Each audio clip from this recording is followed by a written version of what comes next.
omukulu oyo gwoyogedde nga munnange agamba muntu we ti abakazi bankwana bandi bubi ng'alonda muti ate naddala ani Nameere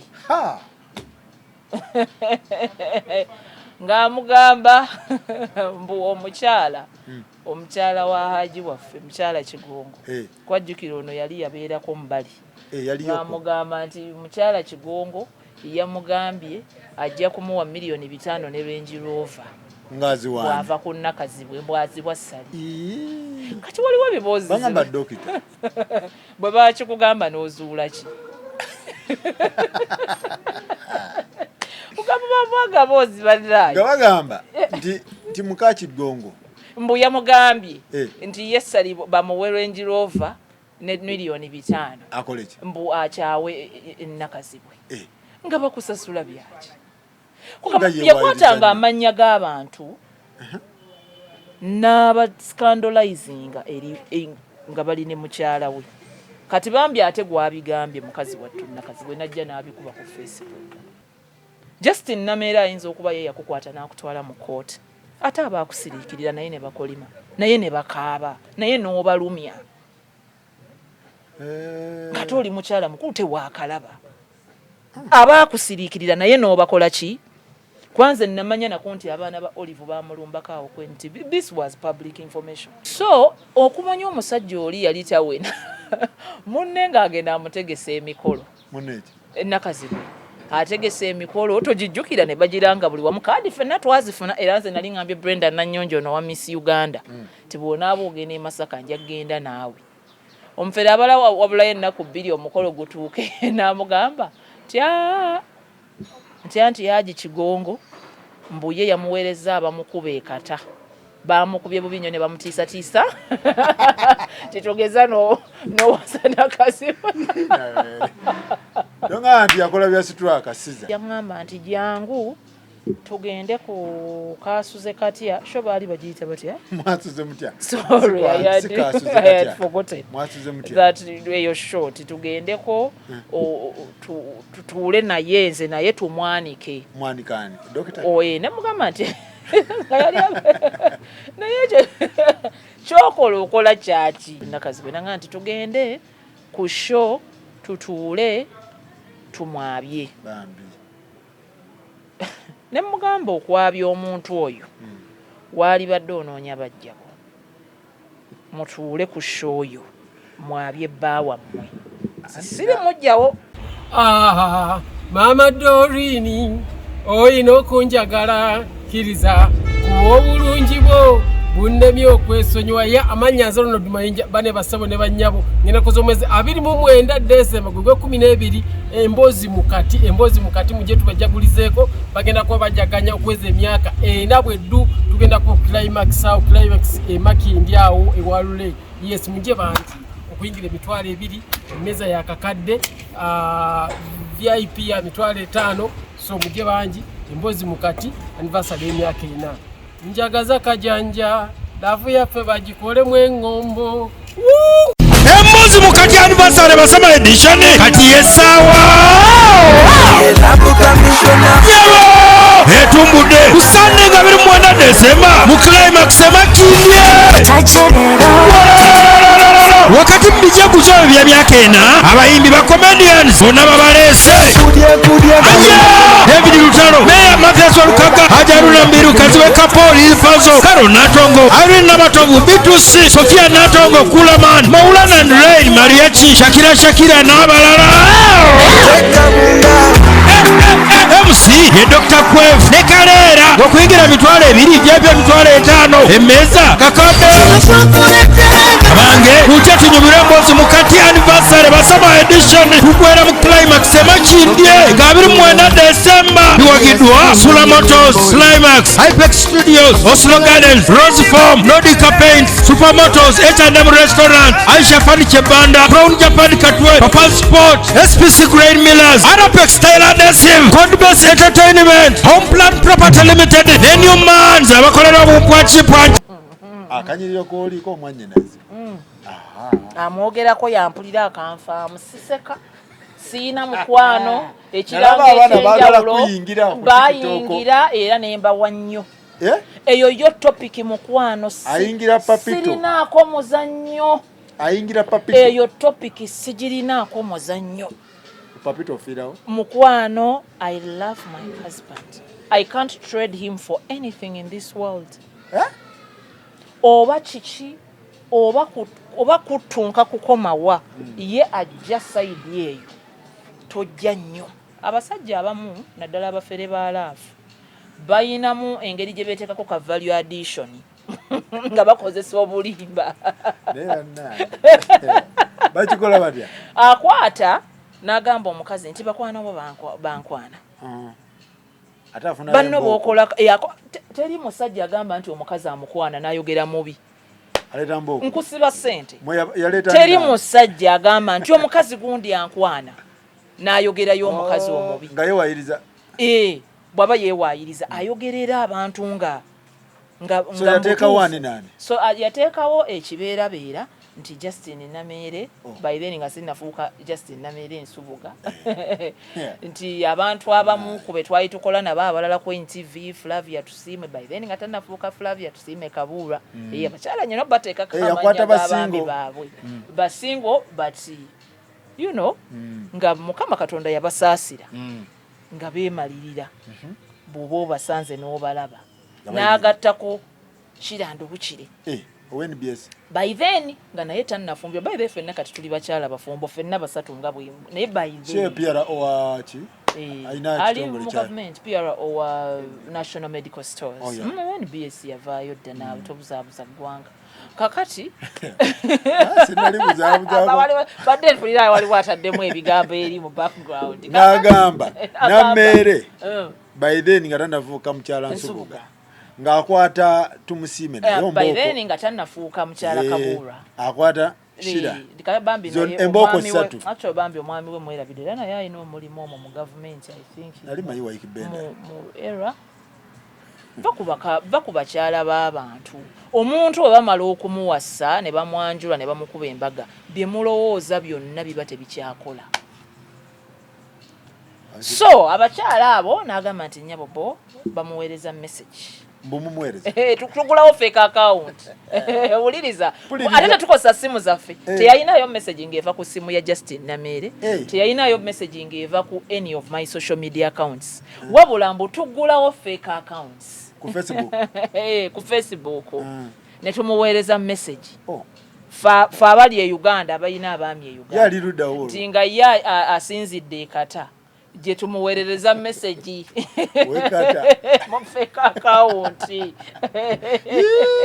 emboko nga gwe ogende mu fake account zikulewo fake account kale bwemba njagadde nkwewe ate lwaki nzigira mu fake account onaajawula otya nti yenza oba nedda naye ekyansanyusa ku mufere oli sebombunga fake account zimulinda abisome akube ne screenshot nezimala nezedelitinga how convenient no that is impossible gwenga buli fake account ekukwana kuba oyinza okugamba nti owaayi ate ebimu ngendo bigula nga bye blocking zedda disappear naye it was so his lie yateekawo ki convenient lie nti nga buli fake account emuweereza message sebo emuwa obudde n'asooka n'akuba screenshot z'anaalaga mukazi we fadi olwombo omukazi agenda omugamba gulawo tugikebera oba tugireporting ku police mbu ate yino yeedeliitiize ng'olebye ddala nti ye yabikola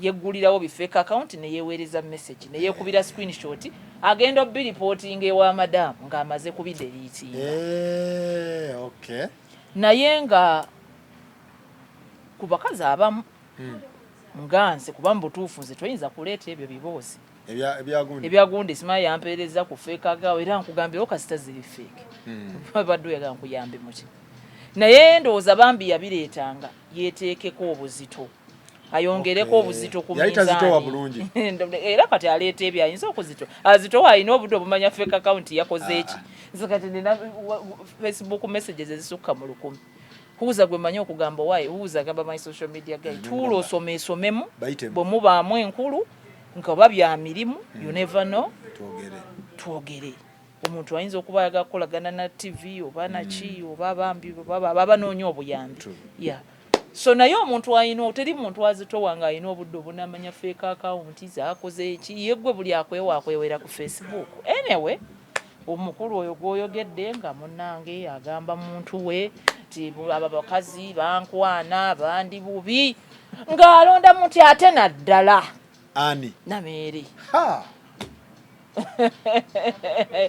ng'amugamba mbu omukyala wa Haji waffe mukyala Kigongo kwajjukira ono yali yabeerako mbali ng'amugamba nti mukyala Kigongo yamugambye ajja kumuwa $5,000,000 ne Range Rover bw'ava ku nnakazibwe bwazibwa ssali kati waliwo ebiboozi bwe bakikugamba n'ozuula ki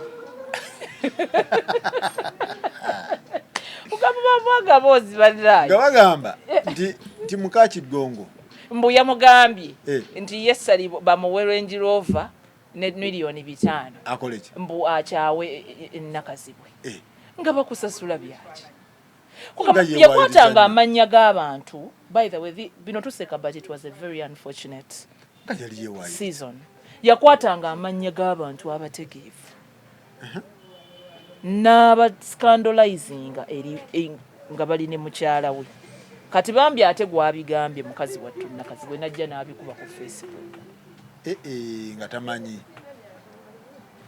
naye ne bwe waba kale abigambye must you come to Facebook and scandalize people bw'okakana n'obizuula nti bifu nga bwe yamala n'akizuula nti yali amulimba how do you take back all that pain Justin Nameere ayinza okuba ye yakukwata n'akutwala mu kooti ate aba akusiriikirira naye ne bakolima naye ne bakaaba naye n'obalumya ate oli mukyala mukulu tewaakalaba aba akusiriikirira naye n'obakola ki kwanza namanya nako nti abaana ba Olive bamulumbako awo kwenti this was public information era byaliko ku mikutu sisuubira nti bali ku level ekwata Jambia naye bamulumba nyonyole nga ebyo ebintu tubyeyogeranga ku maama waabwe ne taata waabwe so how about but twegenderezenga nnyo before you really just spew anything about someone you know naye nga ebintu by'okuyiwawo omubiri era bambi ntera okulaba baserebu abamu kumpi ava ne ku talenti ye gye tumumanyidde nti oba muyimbi oba mukozi wa ku TV omusajja n'amufuula kumpi nti ye talenti ye buli lukya n'atuwulira omusajja olw'eggulo musana gwase enkuba etonnya omusajja amataba gazze mu kibuga gakaze musajja gatto yangulidde naye abantu abo bambi bafuna obuzibu nti abasajja abo bwe babasobya bo bennyini beeteeka mu prison agenda okwagala okuba ng'akivaamu ayita mu buzibu bunene to let go ate n'omusajja atekinga advantage n'amukola ebintu ebikyafu nga bingi kuba aba yamulaga nti kumpi gwe mukka gwassa aba yamulaga nti omufere nga yeetaddeko ekibeeyi nga yeetaddeko kivalue addition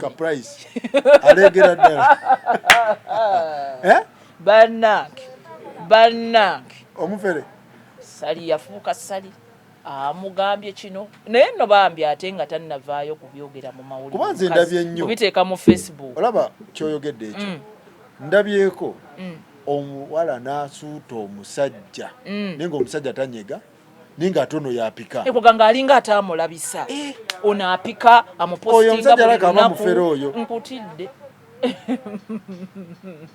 waliwo okupostinga ng'abantu abafumbo abantu abafumbo bo nja baawulamukko abalala kuba ayinza opostinga maybe eka family day out babadde ku mbaga oba babaddeko n'abaana covid ebyo biralamukko naye kakati omuntu ebintu tebinnategeerekeka naye ate ne bwebuba bufumbo naye nga bulimu abantu abo mbusima mbeera bweru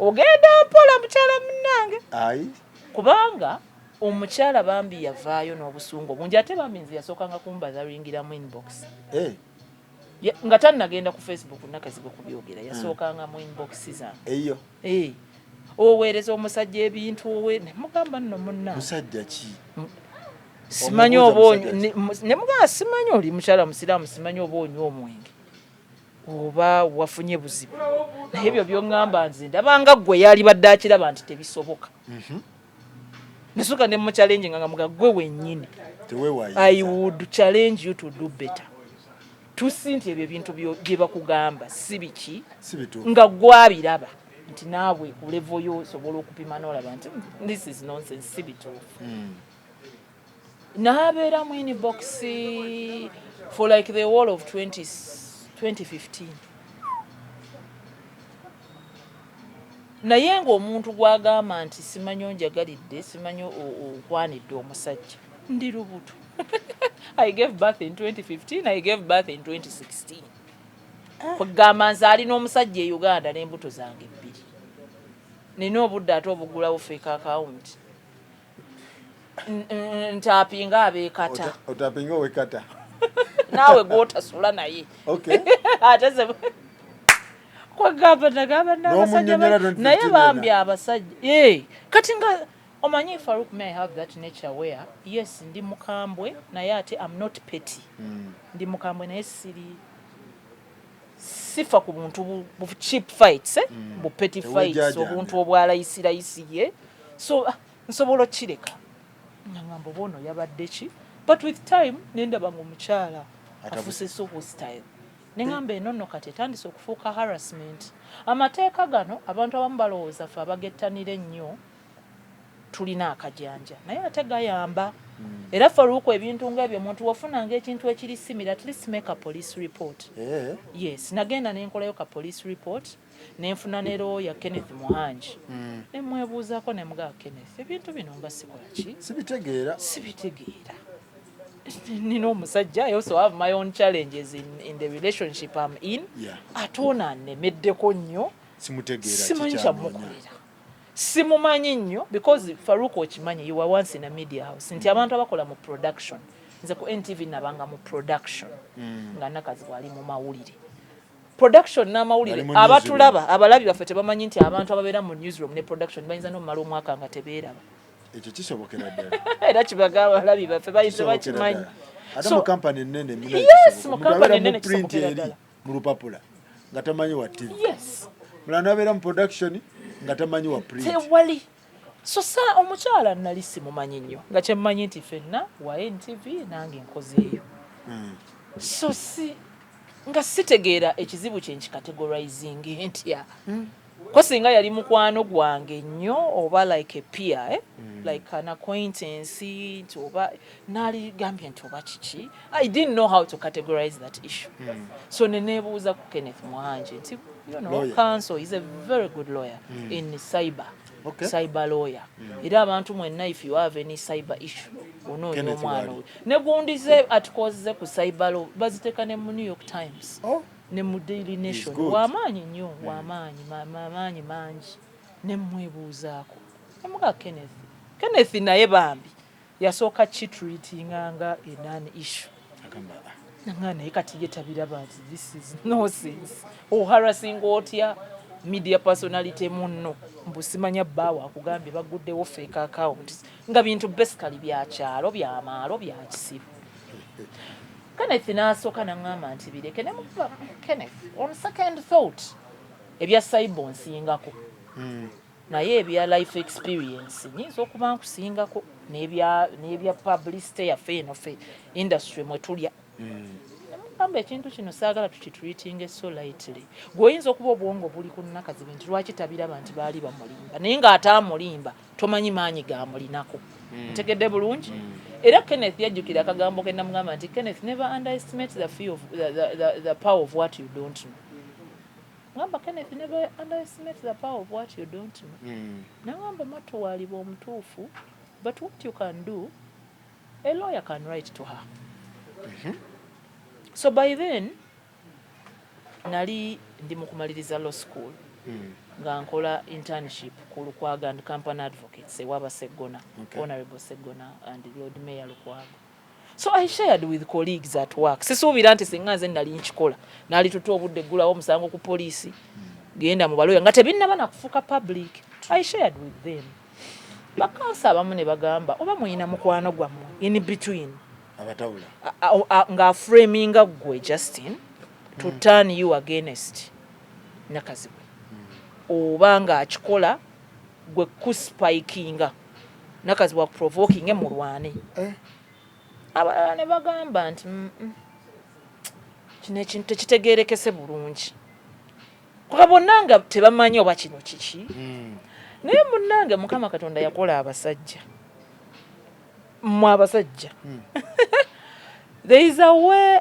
sijjaga nti basinga abakazi amagezi nyinza obutakistatinga bwentyo but naye in simple terms abasajja balayika babuuka mangu era kyova olaba abafere bangi kyangu nnyo fera abakazi abafere abasajja bangi ku bakazi yes abasajja abaawuliranga ebintu ebyo bwe nabinnyonnyolangaayo ku lufaamu gye nkugambye ne Kenneth abasinga baasonganga mu bbaawe olumu nga bakamwattu ate bbaawe yakola bino ebintu bino bifeeke yabyeggulira ne bwe nagenda ku poliisi OCCID Kirwa by then yali mukyala era naye yasuspect nga ntoba mulinamu embeera abatabula nze ndaba ng'oba eyo mu mirimu gyammwe oba mu midiya eyo naye wabaawo gwe bayita OCCID ne OCCI CID owa Criminal Investigations Department CID owa Crime Intelligence OCCI ye yali mwami ye n'agaana n'agamba afande oyo musajja yabikola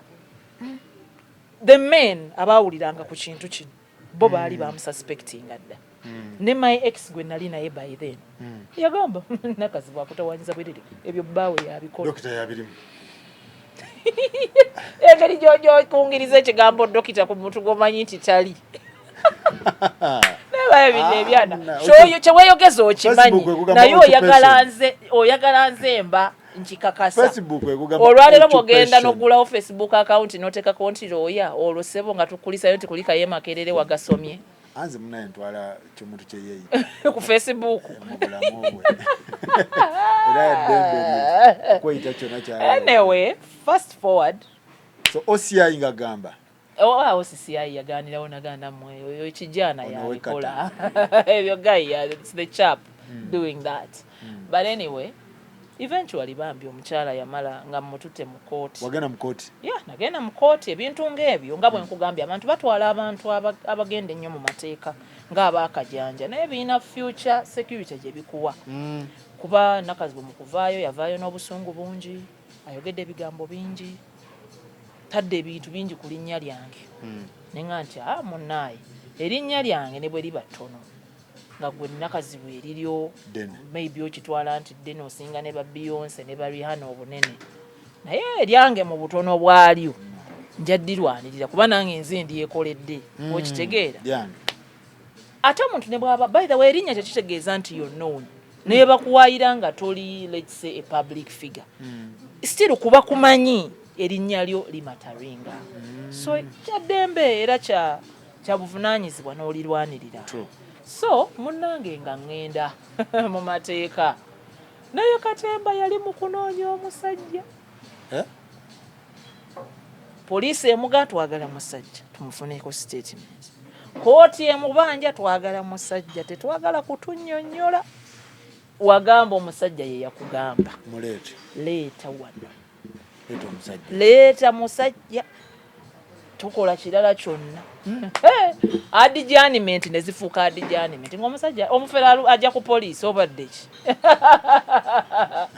omufere alinye mu kooti ku ddiiru ki omuntu yafeffetta omusajja ng'alinga afeffetta ataliwuwe ng'amulabako gy'amujja okumuleeta ng'alina ne lwabeera mu Uganda kati okumanya balooya bange baakigoberera ne bafuna ne kampani eyamutwala eri gye yali akola ekkata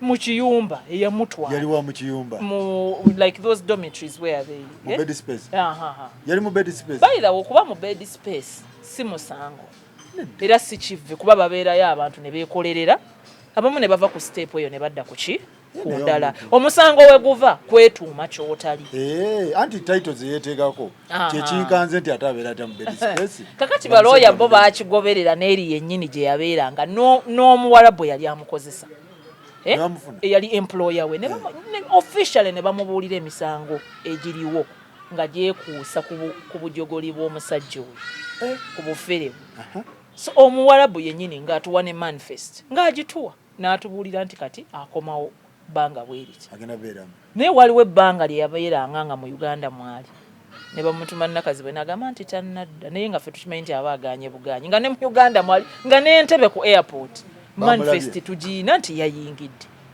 nga bapoliisi ne balawyers nga bagiina naye nga bambi ono ali mu kattu nga yamukola bubi ayina ne lwe yatuuka n'amubuuza bwe nakugamba kubalumba kuzaawo oguboozi abafere bwe batwe bakola wekankubuulire omufere asookuga nti maama wo yamukwanye ate oba bw'aba talina maama wo gw'ayinza kuwaayiriza oba basisita bo ne babrothers bo ng'oli muwala asobola okugamba nti abo baganda babalenzi nolowooza banguze bankwanira abawala ffe tumuyina omuwala bagagganya kukyale kati alina ne bridal y'amaanyi nnyo bambi omuwala oyo yamala n'afuna omusajja omulala n'afumbirwa naye ayina lwe yalekerawo okwogera ne babrothers be for like 4 years nti ng'omufere amukaka sajawere enakale like 2.5 naye ng'omufere amukakasizza yes imagine yazaalibwa kawala kamu mu famire yaabwe shas for brothers omufere yamugamba nti baganda baabalenzi bamukwanira abawala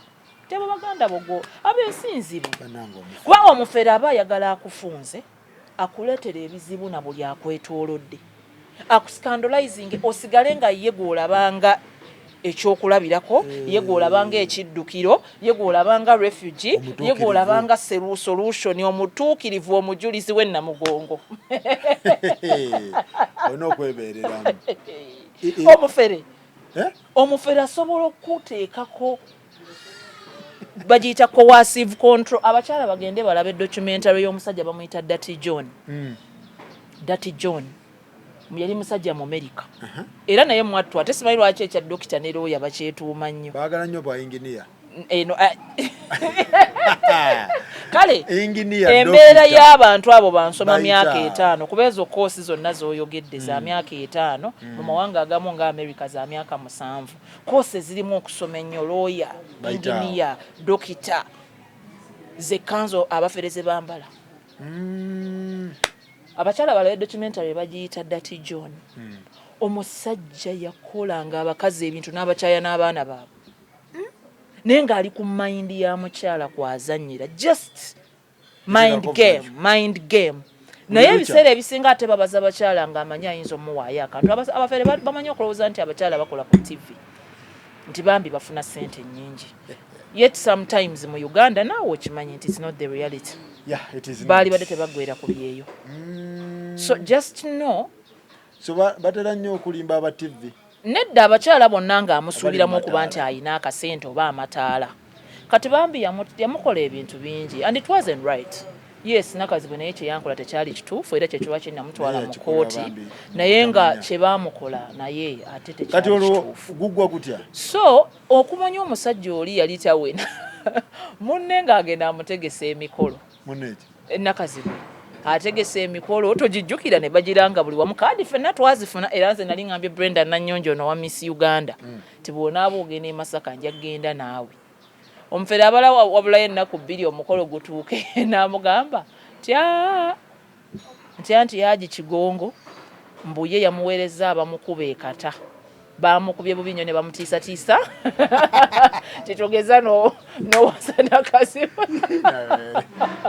donga nti yakola bya sitraka siza yalinnya ate tobijjukira bambi mukazi wattu najja but you remember these things she came openly ne yeekubira endulu ku social media munyambe ajja nemedde kannemeseza obulamu naye ng'omusajja Kigongo gwe yali ayogerako he is one of the most powerful men in Uganda. Haji Kigongo is number 2 in the party that leads this nation. Yes. Atambulira mu Ahmad Vehicle. Kigongo ayagala mukuba. Haji Kigongo oluvannyuma nazuula nti n'ebibuuzi teyabimanya byayita. Haji didn't even know what's going on. Nategeerako nti by that time Haji bayina omwana nga asomera Massachusetts nga bagenda mutikira omwana we ne Olive so baali baflyinze kituufu bayinamu issues zaabwe oba n'omukyalo oli naye nga of course abaana baabwe babagatta. These people have been together for a very long time. Haji okimanyi nti yalwana mu lutalo, oyo ye yali bushi wife we mukazi wattu we babeera mu musiku. Kakati abaana baabwe baali bakulu, ono agenda okukaaba nti owekata bambuganye omuwasa nga bali mu Massachusetts time zone sizezeeno bali ku mwana agenda graduatinga. Omufere yateekamu ssente ate n'atajja. Leka naawe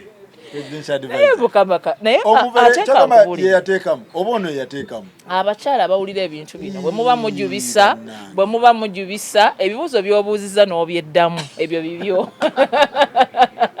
Abakyala bawulira ebintu bino bayebawe, abakyala bawulira ebintu bino bwe muba mubiwuliriza lan towuliriza kutuusa mukolo osuuleyo kikomenti oseke oweereze muno ka video. You guys, you learn. Abantu abaliko abakyala balimuko engeri yaka safety bibawasiza nga ate amuwasiza embaga biki ali committed bituufu tamufeza era naye nti bali committed to each other. Naye kankubuulire omuntu yenna ng'okyali mu basingo ontegeeza ne woba olina boyfriend naye nga takuwasanga mukwano oli singo mugatiibwa.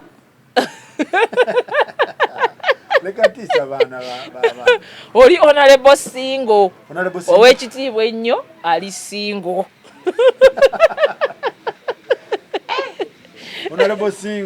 You are honorable single. If you know that you don't have rings munange era essaawa yonna omuntu akuswaza nkubuulira.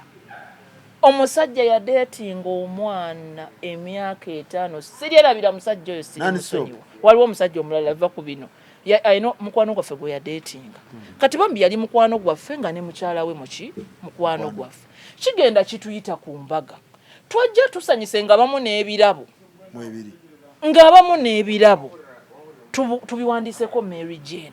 Sorry for mentioning her name. She's free with her story kuba yagiwandiika nako post ku Instagram.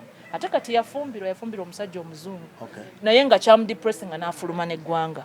But I thank God nti bwe yafuluma yafuna omuzungu naye ng'ekiyaayi sebo kyamudatingira emyaka emeka kigenda kituyita ku mbaga tumanye nti embaga ye na Mary Jane byali byamangu tekyakola nnyo meeting.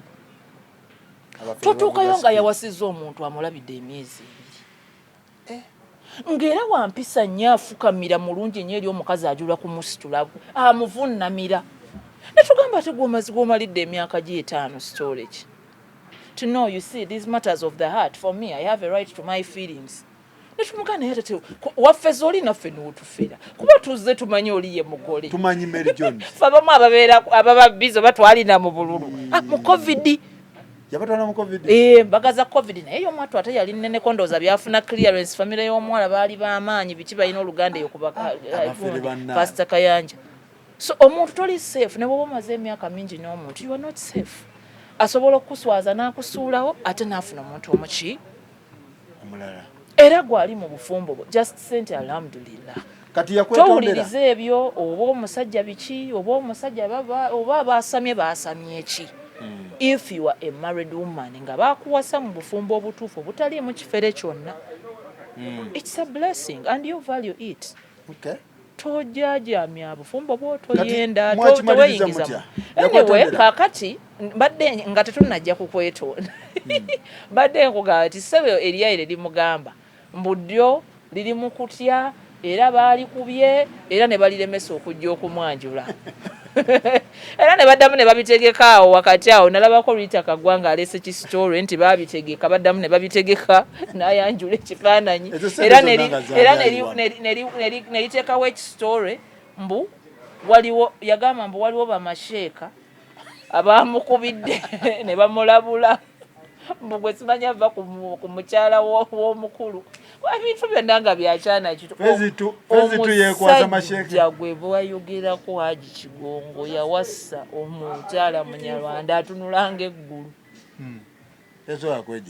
atambula bamukuuma abeera wali kumpi ku puulu yaabwe awo ku Mosa Kooti oba eri egundi ewa emaya abantu abazze okudigida abadigize ne bava ku kudigida okwabaleesa ate ne batandika kwegomba mukyala wa mugagga era abadigize bamanyi okuwagamba bannaye abadigize mudde ku byabaleese amaaso mugajje ku mukyala w'omulongo.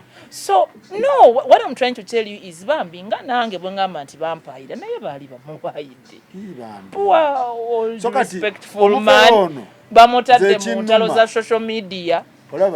Omusajja tubamuteeka mu ntalo za social media talina bya Facebook taaveeyo kweyogerako tategedde ti gye bivuddewa tamanya abikolera eki kugamba bambi omukyalo oyo abantu ffenna be yawaayira yatuteekanga mu mbeera nga byakuwaayidde bya kisiru bikusikandolizinga naye nga okubinnyonnyola bisigala bikusikandolizinga ate n'okubireka bisigala bikuwono ate nga tatuvaako nga takuwaayira gumu ne gumu ng'ogamba oke ndooza kati kano kayombyere mugaasi yenza abitegedde waba wakayita ennaku bbiri nti era wazzeemu n'okola bwoti oba ekisajja kyamulimbanga biki but eventually omusango gugenda mu maaso ye yennyini yamala n'azuula simanyi ebyo nga bw'okyaza abantu naye olikyaza ye n'akubuulira ani yabiteekangamu anyway bambi as the case went on omusango gwali gugenda mu maaso. And you know, by the way, let me tell you something. Abasajja bano abafere. Abakyala, you just pretend to be blind. Naye abantu babeerawo ne bakugamba. Kwa bw'oba ojjukira sali oyo abaana n'ababeereye kata wabawandiikanga ne mu red paper bisitole byayitanga ku mikutu ku ki nga bamwogera mufere si doctor. You remember ne Sun, Kampala Sun. Actually at some point. Ne Kampala Sun yasinga okuba omusajja. Thank you. Kampala Sun. Actually at some point Nakazibwe n'asuuyinga ne Kampala Sun. N'asuuyinga ne red paper if you could remember. Naye nga abasuuyinga nti bamwogeredde ku muntu we. Naye nga bye boogera bituufu. Public ebaawo n'ekuwooninga. Women, when these indicators come, abantu bwe bafaayo ennyo okulabula nti naye omuntu oyo eyagambye nti si mufumbo. Nga mufumbo w'abaana bana.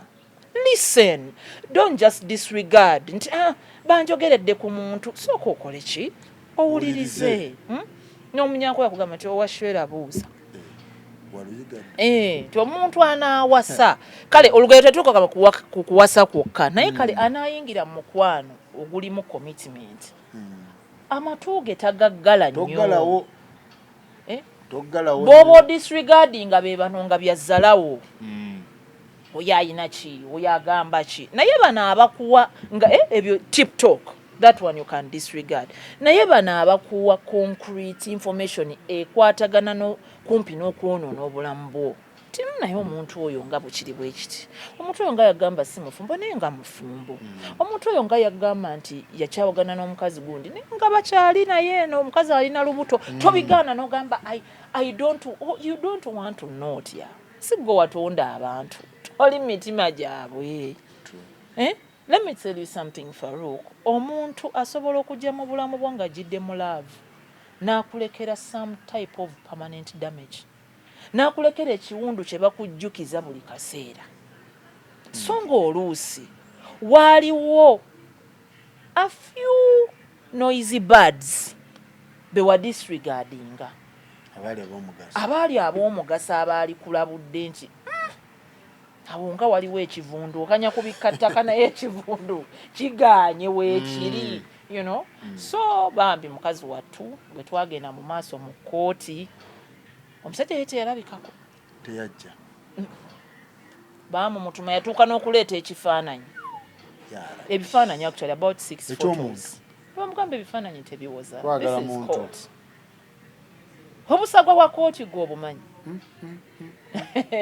this is court ali walumirize because you mentioned people's names wabaleetera okuvumwa bavumwa bavoolwa public nebasalira emisango where is the man you said yakugamba ono yamuweereza message yakugamba nti Olive Kigongo yamukola bwati yamugamba nti Haji Kigongo yamukola bwati well abantu you harass someone ate nafuna bambi ndoza kangambe nti kyajja it was a bad coincidence nti ebiseera bye yanharassingirangamu nga ndi lubuto. Omwana asoose mu muzadde, I had babies back to back. Nfunye olubuto olwokubiri nakazibu y'omu. Kino kiri. Nzadde omwana ali myezi nga 6, that's when she went public. Kyokka nga wali wonna abadde anharasinga munnyonnyola privately. This is not me. Bye bakugamba si bituufu. Use your mind, use your reasoning, bother to reason. Naye era lazima ate najja public. Kino era wakola bwoti naye nga ezimu ku dates ze yali ayogera 7th October nali Kampala hospital ng'ate ndi ku Kisonzaala mwana. Kati no gamba naye mu theatre gye naggulirawo fake account ng'egenda wakata naye abasajja nga ya indoctrinating omukazi ayinza n'omugatta omuntu n'amutta. Asobola okutunza ebintu. Omusajja omufere nga ya indoctrinating omukazi n'amukolako ki coercive control n'amukolako ki love bombing. Love bombing? Yes, it's called love bombing. Mu mawanga agamu it's even criminal. Love bombing yes, in the USA. Kwanga osobola okukozesa situation eyo no extorting omuntu n'omubba n'omukozesa ebikyamu. So Bambi yali yamufumba nnyo. Abakyala nedda desperation eyina okubanga eriko limit. You know? Eyina okubanga eriko limit. So Bambi mukazi watu gyekyagwera. As the case went on, ndowooza ate naye mu bulamu bwe indicators ne zitandika okujja. Obulimba ye ng'omuntu mu bibi ate n'atandika okulaba ate nga n'abantu amutabudde n'abangi ng'alina ne basisita be yawaayiriza nti nabo bamukwana. Famire yayawukana, abamu baawagira sisita we, abalala baawagira sayidi ye. Emikoti nange they are mutual friends we had. Nga sinti nze nali mukwano gwe nnyo nga nakazibe, but there are people who are her friends and my friends. Nga nabo baayawulamu, abatutte ye, abatutte ezi. You know, bafans bennyini. Ne mwawula. Ayinza okuba ye endowooza ye yamulaga nti abangi baali babi.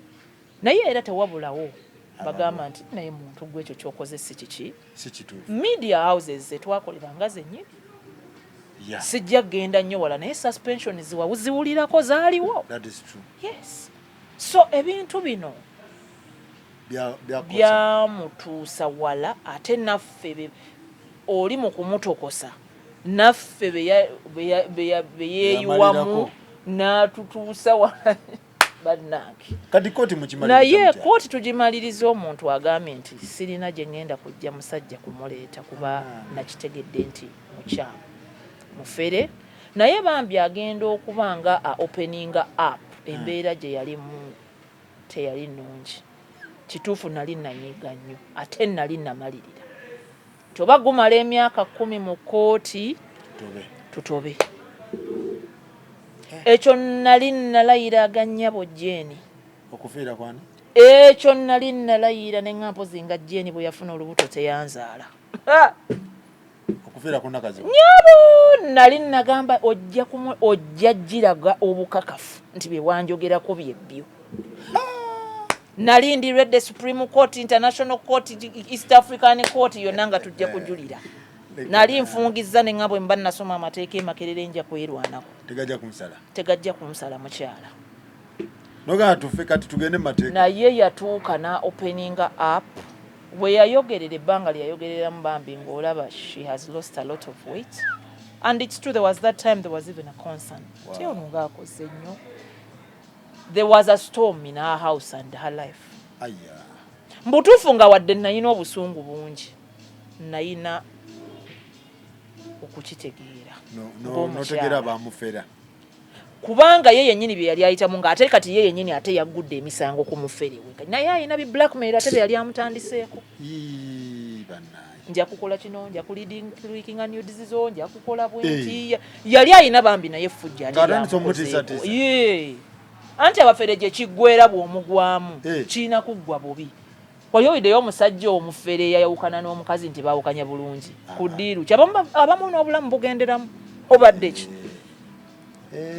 omusajja omufere ojjukira omusajja omufere yagezaako okufera omukazi n'amwindoctrinating n'amukyaya abaana b'abakulu omukazi omugagga gwe baayira asidi gye kyaggwera ng'omukazi amuguddemu ayagala baawukane teyamuyiira asidi omukazi teyafa ne bbebi we gwe yali amuzaddemu abalala abeera na nudizi kubeera mulaavu yakwata nudizi ng'atereka omwana wa pulezidenti w'e Congo tewamulaba omwana omuwala oli yabeeranga mulaavu amaaso maggale ng'ono akwatayo kyakutte atandise omufera amugamba olina okuntwala ewa taatawo balina okumpa ssente balina okumpa ddiiru bweti nze nina okubeera mu gold omuwala n'atuuka n'agamba owaayo wakimalaavu oba bufere n'amuta bamulope ne ku poliisi bamukutte ne bamurimandinga nakaawo olwabo okumuta ng'afuna visa ng'afuluma eggwanga ly'e Congo Democratic Republic lyakeera omwana wa pulezidenti yabalamusaako nga nudize ziri buli wamu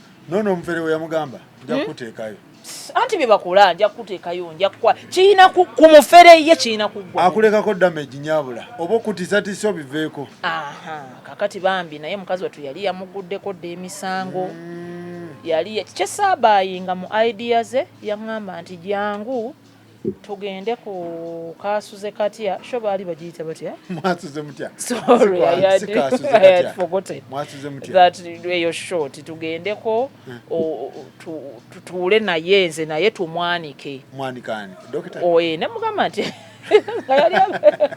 naye kyokola okola kyaki okukaatiriza ekirimbo ky'oli oli yasiba kiwaani kye nti ono bambi kakati omukyala nakazi benanga nti tugende ku show tutuule tumwabye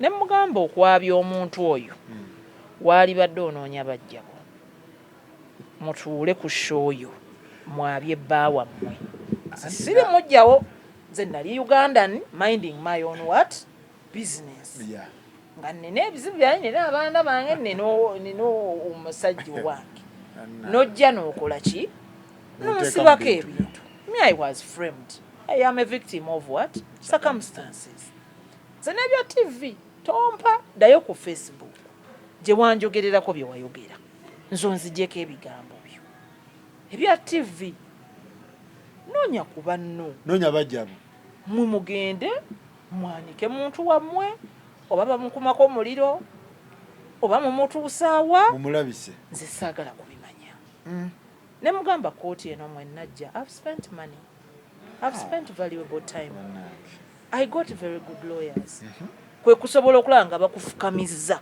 otuuka okuntuukirira ombuulira amaki amazima ne mugaa ate akatono kenkumanyiiko oyagala nnyo obe mutuukirivu eri abantu era siba kugenda mu kooti amazima ago tewalikoze eki omanyi bambi ba public figure tulimu enjawulo eriyo ba public figure nga nze nga gwamanyi saagala kakasa if you find some sense in me welcome to my life if you find some inspiration in me go with it use it how you can use it if you like me for whatever reason thank you God bless you if you don't it's okay ne bambi waliwo abamu ng'alina kubeera Maria Magdalena buli omu alina omwagala alina okuba perfect talina kubaako bbala bannaffe gye bali kakati ne muganzi nkyenneekakasa engeri gy'ozimbye ekintu ng'olina kuba perfect oyinza obutabuulira bantu mazima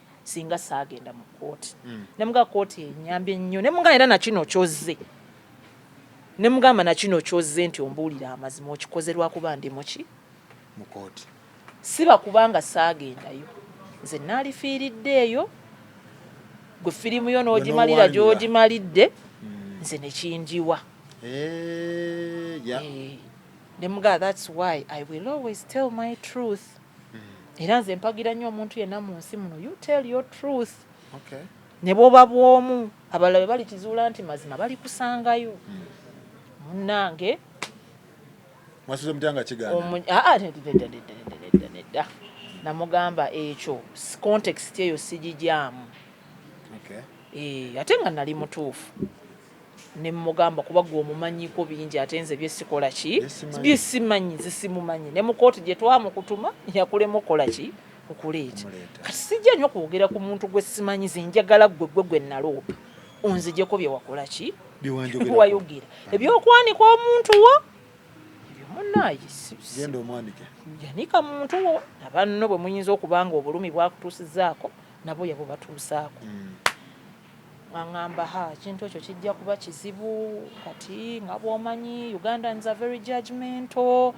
I'm already traumatized, bajja kunjogerera ebintu bingi, bajja kunsindika mu depression. Ne mugamba munnaye naffe abamu lwakuba nti tuguma nga ne bannyaffe gye beebase osanga batusabira nnyo naye naffe by'otukoze tokakasa oba twagendako mu depression oba nedda so nja kukusaba neetaaga correction eyo connectinga bambi omwami oyo kyamagero Andrew n'ayambako nnyo bambi okunyinyonnyola nti musonyiwe look at what she's going through naye bambi kati ali ku kyokya oli yamutegeera nti mafia oli mufere wa love yamufera bya Dr. Sibituufu ebyabiki naye what do you want her to do? Ne mugamba it's so simple kuba naali mugambe nti n'okunsasula nsasule sente z'abalooya kuba guba kusigalayo bwe gutyo without any defense from her side because me I produced all the proof, cyber reports, forensics, buli kimu era naali muwangudde naye munnange mukazi wattu bagamba nti onyinza obutakisobola ekyo nyinza obukola ki ekyo nyinza okukola bitya nga mugamba nti kale kyojja okukola ojja sooka we pronouncing to court nti obwo obujulizi wali tokola ki obulina so that court has a logical conclusion of this matter ekyo bwe kyaggwa eky'abantu ne kimulema bafaani ng'agamba bajja kumutabukira nnyo ekisusse nti bajja kumutabukira nnyo ekisusse ate ndowooza na kino ekyokwabika ate story zaali zirudde nga zivaayo nti trouble in paradise nti naye yennyini ne kwaka dokita nabo byali byafa byali birudde nga omanyi Abannayuganda bajja bazimba ekiboozi kitandika nga kiboozi ne mutuuka ate ne mukizuula nti nabino bye twalwanga tuwulira byali bituufu wadde ng'olusi baba balimba so bambi n'akola ki mukazi wattu ekyokunnyonnyola abantu kyo ne kimulema kyali kinene abantu nze ne mbabuulira munnange byava mu kooti byavudde mu kwetonda ate munnange ekyewuunyisa ne musonyiwa nga simusonyiwa ku lulwe musonyiwa ku lwa Katonda Mukama Katonda era sejjusa God has blessed me erinnya eryannumanga nti kati bannange laba ne sponsor gwembadde nnina wuuno kati yaŋŋenzeeko ebintu bingi ebyaliwo gwe tolina kyotamanyi kuba kugamba media company etuuke n'okunnyonnyola sponsor nti show temugivaako nyina production house nateeka dda center mu bukamera byonna bifudde kubanga buli muntu oyo gwe bagambye nti kino kaakati munnange naye ate Mukama Katonda bwe nakaabira laba bwe tukeera ku makya olwaleero 21st November 2024 ng'eyali akaaba nti oli ampaayiriza kati laba ne ka production house kange kafiiriddwa emirimu ate leero nina TV I'm a broadcaster. I'm a member of the National Broadcasters Association and the only female member. Kituufu laba bwe tukeera ku makya nga eyali yeeraliikirira nti bannange kakati nze bannange Mukama Katonda mbutuufu okunsibako ekintu bwe kiti kati ne bwe nnaasaba visa banaagimpa olwaleero ne bwe ngisaba sibaayo bipapula office yebitwala ne bambuulira nti visa yo yiino buli kye nali neeraliikirira nti bannange kati laba mubutuufu erinnya lyange omwami Papito najja eyali ereke nti ate kakati erinnya kakati ate erinnya liri mu roll of senior government officials senior presidential advisor, senior government officials, the president akubuuza omuwala kino kiri kitya nti bwe kiti. Prime minister nakubira Namere nawulidde nti bannange Masaka bakoze kino yangu amangu Namere ogenda ompe report nga prime minister yakuba. You know, vice president najja nagamba kati kino kyabadde kino Namere oyo yabadde yagoberedde ba exhibitor Namere come and tell me so nga luli kye nali neralikira kyenduuzi nze ka production house Katonda n'alaga nti no osobola okusonyiwa get your mind out of the gutter n'okikola zinkulagireko bwereeri tinkuzza bujja neŋŋamba n'omusajja ono taata w'abaana bange bali alabika n'okumpisa obubi bw'ati alabika yali abikkiriza bye banjogeredde papito wayingirawo Katonda n'agamba ati kati tirabe bwonu ogenda ogira oti nga baby girl ku ttaka alaga Katonda alaga ati kati bulira ono akaabira ebyo ng'ate ndeeta omwana w'omuntu wamuleeta Katonda naga ngenda kuwa omwana wa Nazaala wa atokaabira bye byayita so omuntu bw'osonyiwa bw'osonyiye yeeyisiza ati awo bazze eno mu bantu ne yeegaana so naye ng'abakyala you have to be careful naye mugende mulabe documentary y'omusajja bamuyita Dirty John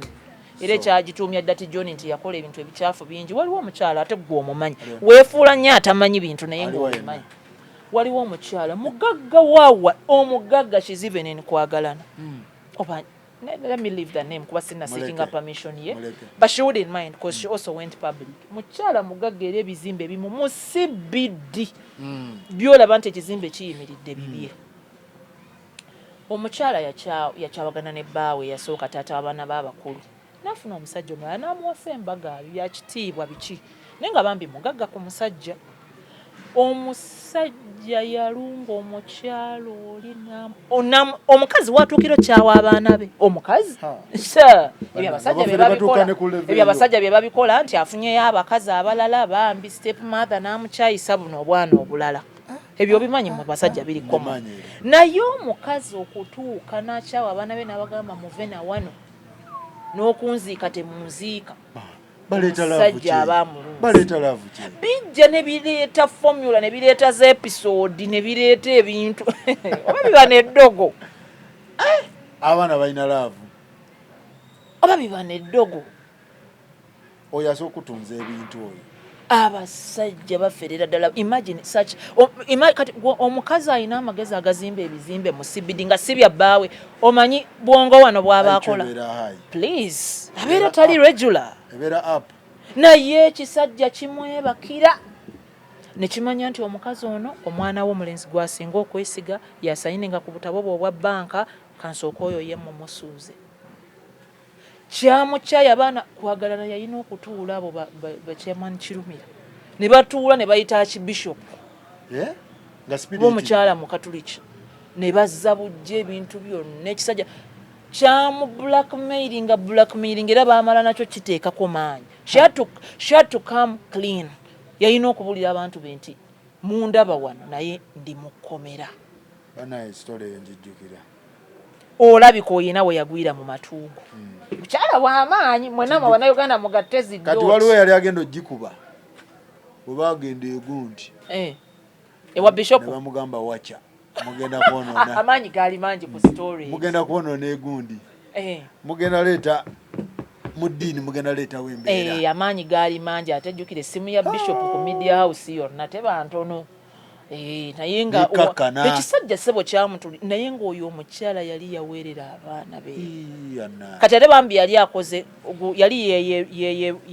yeeyubudde kozi ye teyasoma nnyo naye abaana yali kati ate bizinesi erimu abasomye ng'ate ne bizinesi yagibasomesa ekisajja ne kijja tekirina yadde ebbaluwa ya PS4 ne kiteekawo ssebo embeera ate ne kimuyiiya biliyoni kizibye kikozekoze obujogolijogoli kimukyayisiza ne bagagga banne nga kigenda nekigamba omugagga oyo omulabanga mukwano gwe naye manyi nti bwe tubeereyo mu kisenge akwogerako bw'ati yeyambulira n'amabanja go g'olina mu bbanka ng'abagagga banne bamunyiigidde ku bintu ebitaliimu so these bafere ba love mwegendereze are a reality and people need to be extra cautious waliwo omuvubuka si muvubuka akuze naye abeera omwo ye adiiringira nnyo mu government officials abakyala.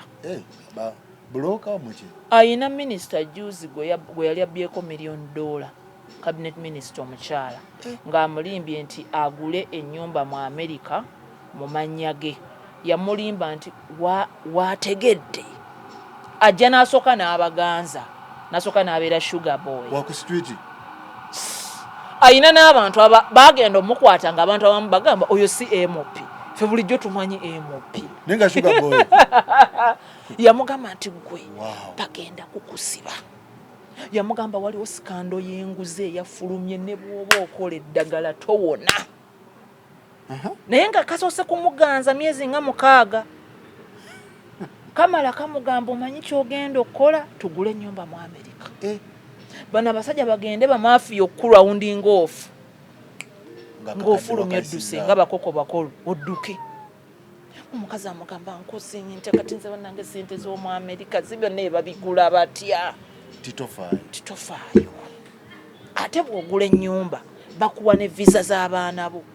Ogigula bw'otyo mu America nga visa azikuweerawo. Gwe yo n'abaana bo. Gwe yo nyangu kuba oli minisita naye abaana. Kaako kagabatukanye $1 million bagiwa yalinze. Kaguddewo dollar account banka yasooka na kukwestioninga. This is a new dollar account. What is it? Ate okufubuutikako $1 million ne mugipakira kuno. Tehanedda minister sente za minister. It's okay. Naye ssebo okukavunvubika bakakwate. Kashuga boy. Okukavunvubika bakakwate nga kayisedde mutukula kayingidde Tanzania kadduse kamanyi ku kisaawe wange okakwatirawo. Bannange. Banka y'ekyanze gamba ffe tetumala gakwata sente za muntu mbu tuzibaddize. Banka ozimanyi and they are right, that's the law. Tojja kwata bukwasi sente za Faruku eziri ku account ye oziweeyo kubanga Justin agambye mbu Faruku yazibbye ku nze. Banka eba disappointinze kati ekyakajjamu ng'eri gye ka withdrawingira sente gali amawanga gayina limit.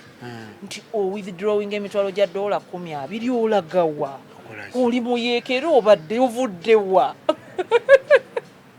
Gye baakakwatira one thing led to another ne bakatikka ne bakassa baakakomyawo naye nga minisita aweebuuse kamaze okukubira bbaawe kamugamba nsi oyo omukazi annemerako lwakuba nnamukyayi onoonye n'amaka. Kakubira bba wa minisita ne kamugamba oyo mukazi wo annoonya mpaayiriza mbu namubbye naye lwakuba nnamukyayi. Imagine omukyala omanyi omukyala okwerwanako n'atuuka ku level ya cabinet minister ng'atuula nannume. Cabinet minister kintu kirala nnyo naye omukyala bambi ne yeerwanako n'atuuka ku eyo level. Akasajja ne kava eri ka naughty boy. Naughty boy. Sugar boy omanyi abafere baalavu bw'otabeerinda ng'oli mukazi. Senior presidential advisor tumalirize. So Papito mundabire yali atya. Papito mulungi nnyo. Mwagikola. Akanyiriro kooliko omwannyinazi. Amwogerako yampulira akanfaamu siseka. Siina mukwano ekiranga ekyenjawulo bayingira era ne mbawa nnyo. Eyo yo topic mukwano ayingira Papito. Sirinaako muzannyo. Ayingira Papito. Eyo topic sigirinaako muzannyo. Papito fiirawo. Mukwano, I love my husband. I can't trade him for anything in this world. Oba kiki oba kutunka kukomawa ye ajja side eyo tojja nnyo kuba oba ogenda kudiiringa ne my worst side. Naye buli muntu abaako side ez'enjawulo oba ogenda kudiiringa with my worst. My dear, that's my best friend. Musajja tali mu mataala tomulabangako ng'abana abasajja abalala abawasa ba public figure ng'ate naye ayagala afuuke public figure. Competing nga naye mataala. He's not interested. So amuyingira. He's a very humble man. He's quiet. He's calm. And I find calm men so sexy. Omusajja ali calm. Leka naawe. Asumulula buli mukyala. Ayi. Nkubuulira. Bino ebyokwogera ne muyulika ng'ebyalaani ng'oli musajja. it is a turn off for women. Come men bali different. Come men. Abasajja abalikaamu bangi nga tebeekwanira bakazi. Abeerawo n'abakaamu enzige ne zijja era ffe bakyala baffe tukagwamu. Kuba oba olina okugamba enzige nti nja bafuuyira abikola byonna nja bafuuyira spray mu biyenje wagula spray. Anyway, come men as such a turn on. Ne baba bakwana omusajja alikaamu ne wabakwana takozesa bigambo bingi. Boogera bitono. Naye omuntu najja mu ddakiika 45 n'akubulira faamu ze yaguze n'akubulira be yawoze mugamba bano obadde ki konteyina zijja konteyina wabawona abo tonyongera musajja wa konteyina yakola atya yakuyisa atya bannange oli neyekubira essimu eyekimpatiira mu pulezidenti amukubidde n'omubuuza guti zo babanja ga pulezidenti gwamundaga essimu z'oli mu kwekubira shadow phone call babeera ne shadow phone call wawona abafere bannange wawona abafere era nze omusajja owange manyina okumufukamirira ne mugamba mukwano gwange senior presidential advisor nkutidde ofukamira Poziba omusajja emirimu waliwo ekibulako wafukamidde dda n'okwavula n'oyavula bw'olabanga omukazi atawa bbaawe ekitiibwa amwembarasinga publicly. What do you bring to the table? Amuvumya amukoze ekya embarrassing omusajja amulebula. Manya omusajja waliwo ebitawera tabikola ekyo nkuwadde kodi fe abakyala tugimanyi n'ofumba nkutidde papita mufumbira ate nfumbira abagenyi abayita obuyisi nti musenga ze n'akyala n'enfumba kakati akatunda omulangira ono twogera ku mulangira eno topic gy'otandise ojja kulinda omwaka gutandiki ompite nga tolina birala ngenda kuyita twogere ku nsonga tomutabikamu bintu tomugattamu bifetefete nga tuli ku ye. But anyway, I do love my husband. I'm grateful to God. How is he? For he's a friend, a true friend. Abantu muyina abasajja abakulu abawedde abatuludde naye nga takolanga yadde okukyala ewammwe. Kati bw'olaba abato abali responsible abawasizza bakyala baabwe abatambulira mu nnono z'eddiini n'ez'obuwangwa ate gwe tossaayo kikyo kuba okyayina omugugu gw'omukulu atakugasizza eriyo topiki ng'olina okuzeesonyiwa bwe baba bakakola bukozi kukyala sirika mugambe waayi bwe bali nyanjula ndi wababa bakakola bukozi kukyala sirika ogamba waayi bwe bali nyanjula ndi ogera kube banjudde bwe baba tebalina ke baali bakoze tofunangayo yadde akolera surprise birthday alaga abantu nti birthday no ngikoledde girlfriend wange gwe sirika sirikira ddala tobaako kyoyogera sirika bitoyogera ku bafumbo.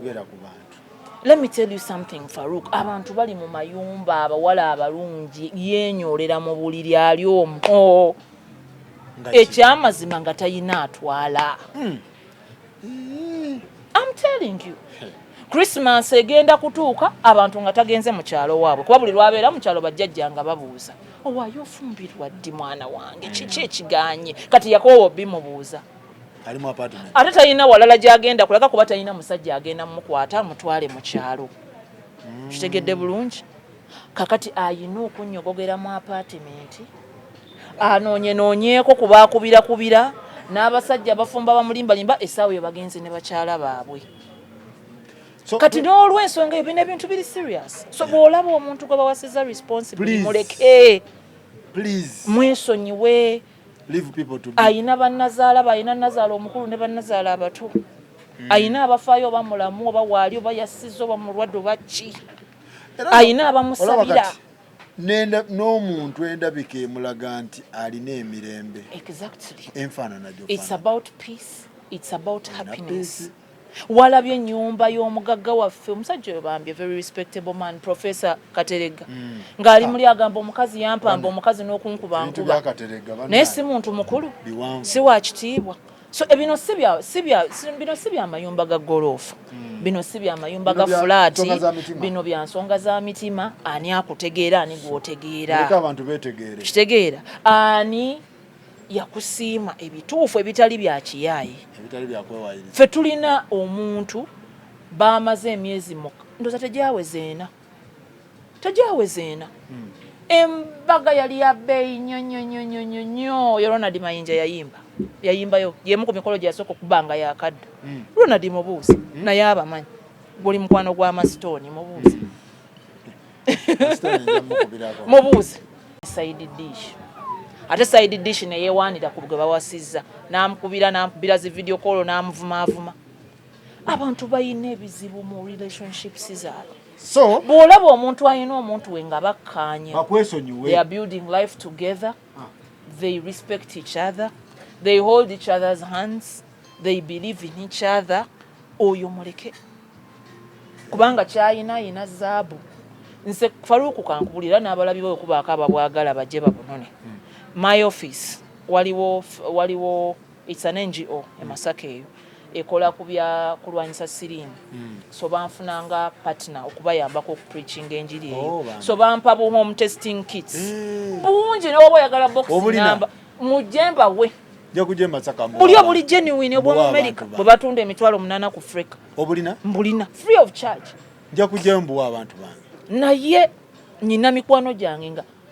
anono obuntu n'omubuzo we kati ate gwe weekebeza buli kaseera kiki kibeere kikwekebeza oba abstaining nakugamba munnange SPA omuntu gwendi naye nga oli yakunnyonnyola nti omuntu gwali naye tamwesiga tamwekakasa n'agamba bannaayi omusajja atambula mu bakazi mwagala naye nfa so nyina kubeera mu kukebera so bw'olaba omuntu abeera n'omuntu we they make love and be happy oli ne bamuyitira n'okwekebeza siriimu nagamba bamukebera alina ku ssimu kuba ali confident it's negative ekyo gye bayita oyo ye zaabu gw'olina okunoonya you have a faithful partner you have happiness you have true love you have genuine intentions naye ebyokubuukira tekino kirina kuba bwe kiti gundi munnange temubuukira papito tobuukira muntu yenna kubanga abantu buli omu gyali yamanyi kyakola kyaliko kyayagala ekyokubiri otyanga omukazi ng'alina abaana be bameka 2 by the way ne bw'ab'omu omukazi yenna nga yazaalako gye yazaala nebifa naye n'abeerawo neyeekanfatinga neyeekansolinga n'asigala ng'ali respectful n'atambuza obulamu omusajja omulala n'ajja n'amuwasa nga tamuwasiza nga second wife ng'amututte nga first wife naddala ng'omusajja amututte talina mwana mukwano oyo yo omuggyeyangako akakoofiira omanyanga oyo olina kumwebuuzaako si kumulumba yakikola atya speech ya nazaala wange nja gikuwa ogikube nazaala wange yawa speech nagamba nti omwana we omwami wange omwana wa nazaala wange yasiiba mu kisiibo kyemwe yansangira that year we yansangira yali yasiiba nga yagamba mami we mami mu kino ekisiibo I'm going to sacrifice ngenda kuyamba abanaku abasiraamu balina bwe bakikola kutoola zakaku kuyamba abanaku n'okusiiba nsiibe yakwata savings ezo zonna n'azigamba naku nagamba mami nsiibirira ekintu ekyo I want to find a wife material. I want to find a sensible woman. Muwase kubanga abawala bayaaye beegaba mu bantu beegaba ne mu bantu abasinga ne bataata baabwe obukulu. So nagamba the mom gave the testimony. Nagamba nange mama wange nkwagaliza omuntu njagala wano baana baba minister. She said yakyogeranga joke. That's what my mother-in-law said. Nagamba mwana wange jokingly nti ate nze nkwagaliza wano baana ba dokita ba lawyer baana baba minister. The son got a lawyer. Child of a minister. She met the basala gye baasaba gye baafuna. So gwoyogera ki? Oyogera ki? Lawyer, presidential advisor, daughter of a minister. bintu bingi CEO wa TV ate ebyo byonna byali baddawo naye omukyala ali genuine gwobeera mulavu to ateegaba Teweegaba? atagenda mulumya mutima omanye ekyo kintu kikulu nnyo mukibuusa amaaso naye osobola okuba n'omukazi n'ogaba naye nafuuka asikaali ndi nassalwa teacher nga waakutaayiza akuweereza ekifaananyi nti ali waka ate bakugamba tumulabye mu mabaala mu ttawo. I'm telling you, men go through a lot of stuff. Yes, oli abampaayidde ekyo n'atanjagala akugamba kale ebirala simwagala naye ki ekyabasajja bwe baba bamuwaayidde nnyo nnyo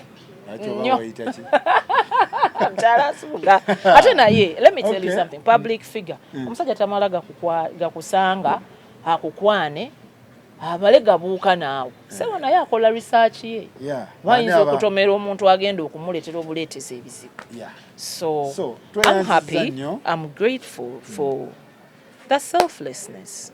He's a very good father to our children, good husband. Tayina mutima mubi gwonna ku muntu yenna, tayina lutalo lwonna, yemulisa nedda mbeera ze. Ate ekirala bambi kye namusiimako, okay, he's mature, he can downplay buno obuntu nti obubeera mu mawulire, gundi yavumye Justine n'avumiramu bbaawe, okitegeera obwo buchipu peti, he just downplays it. Akugamba baby that's nonsense. Waliwo nogenda mugamba onogenda mutwala mu kooti papa anjogera katya nawe nakogera nangamba that is nonsense.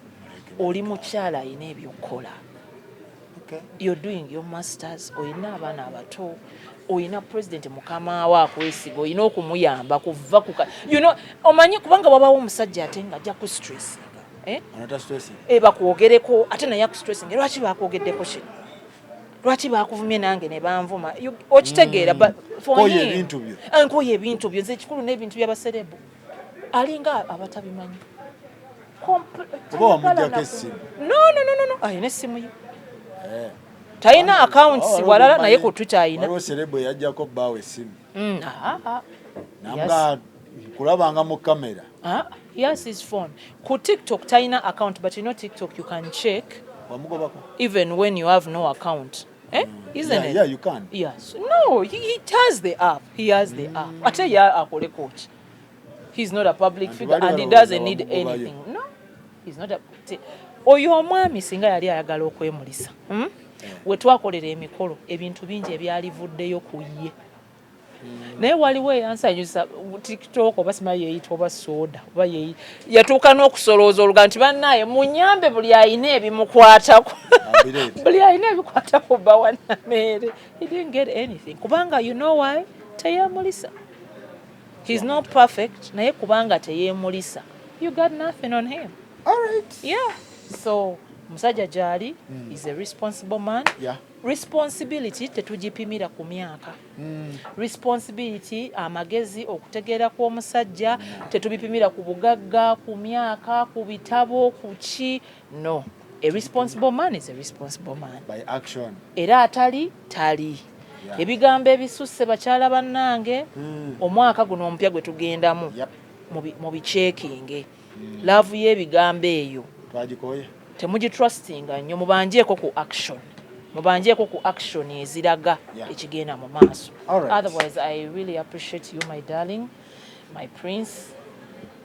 Thank you for just for not being with the bullshit, you know. Akayimba kenyinza omuwa. Papito. Akayimba ako bakayita No Place. No Place by Backstreet Boys. Akayimba ako kagamba nti there ain't no place like you. Abakamanyi bakamanya abategera music omulungi ataliwa kikubo okite. Ain't no place like you, you know. Omuzungu yayimba nagamba nti abadde mu Paris, abadde mu bifo ebirungi, abadde. You know why there is no place like him? No. It's the peace I have when I'm with him. It's too much. Too much. Fena kyetunoonya buli muntu alina love language ye. Okay. For me, my love language is quality time. Listen, my love language is quality time. I'm an introvert. Okay. Farouk osobola okumala omwaka mulamba ng'okujjako okundaba mu by'emirimu tolina wondabye kituufu ekyo mu bupatepate simanya mabaala nno. I love being indoors. I love being to myself. So namusinkananga naye ayagala nnyo okuba indoors. Ain't no place like you. Tanywa mwenge nange sibu. Takubwa. So we takubwa. Tavaako agudde ku kkubo. Sibeebo. Tayina kijjako kyonna kya. Asula mu bbaala. No. So because I spend too much time with him and it's so peaceful. That's why I say the ain't no place like you. Nga tebabyagala kusuuta bantu. Munnange, mutonzi waffe yakola ki? Era ne bagamba it will end in tears. Mutonzi waffe yasalawo. Tears nga zizo gwajja okaabya ennugu.